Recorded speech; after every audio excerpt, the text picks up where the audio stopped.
Tara woke up feeling slow and sleepy. She tried to play, but her body said, "Oof, I'm tired." Suddenly, pop! A tiny magic water drop appeared and said, "Hello, Tara. I'm Droppy. Do you know why you feel tired?" "Why, Droppy? I slept well." "Because your body is asking for water. Without water, your body feels slow, your brain feels dull, and your energy goes poof." "Tara, listen to my magic rule. Kids need water to think better, run faster, play longer, grow stronger."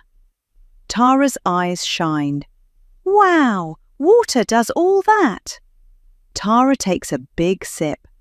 Suddenly she feels fresh and happy. Droppy glows bright. "You did it, Tara. Your body is smiling now." Remember, kids, drink water every day, sip during play, and your body will happily say, "Thank you." Tara waves. "Let's drink water and stay strong."